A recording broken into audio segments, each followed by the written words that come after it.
Mohan Vani Telugu podcast ఉంటున్న శ్రోతలందరికీ హృదయపూర్వక ధన్యవాదాలు. ముందుగా అందరికీ శుభ గురువారం. ఈరోజు ఈ షార్ట్లో మరొక అద్భుతమైన విషయం గురించి తెలుసుకుని అందరికీ షేర్ చేద్దాం.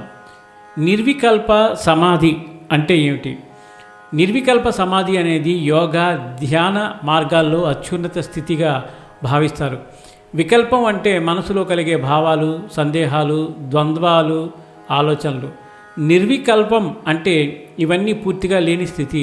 ఆలోచనలు, భావనలు, లోక సంబంధిత సందేహాలు అన్నీ లయమై శుద్ధమైన చైతన్యంలో లీనమయ్యే స్థితి.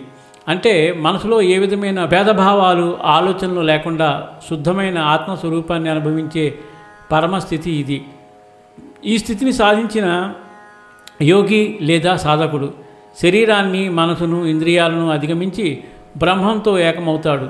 భయం, కోపం, లోభం వంటి వికృత భావాలు లేని శాంతిమయమైన స్థితిని పొందుతాడు. నిర్వికల్ప సమాధి లాభాలు: మనశ్శాంతి, ఆలోచనలు నిలిచిపోవడం, అంతర్గత శాంతిని పొందుతారు. భయం, ఆందోళన తగ్గడం, లోక సంబంధిత భయాలు, ఒత్తిడులు తగ్గుతాయి. ఆత్మానుభూతి, స్వరూపాన్ని, పరమాత్మను అనుభవించే అవకాశం. కరుణ, ప్రేమ పెరగడం, ఇతరుల పట్ల సహానుభూతి పెరుగుతుంది. ద్వంద్వాలకు అతీతమైన జీవితం, సుఖదుఖాలను సమభావంతో చూడగలగడం. ధ్యాన శక్తి పెరగడం, దీర్ఘకాలంగా ధ్యానాన్ని కొనసాగించే శక్తి వస్తుంది. ఆధ్యాత్మిక పురోగతి, మోక్షానికి, పరమశాంతికి దారితీస్తుంది. నిర్వికల్ప సమాధి సాధనలు, జాగ్రత్తలు లేదా నష్టాలు. శారీరక మరియు మానసిక సిద్ధత అవసరం. సరైన గురువు మార్గదర్శకత్వం లేకుండా ప్రయత్నిస్తే ఒత్తిడి, అయోమయం కలగవచ్చు. సంసార బాధ్యతలు విస్మరించే ప్రమాదం. లోకాన్ని పూర్తిగా దూరంగా ఉంచితే కుటుంబం, సమాజంతో సంబంధాలు ప్రభావితం కావచ్చు.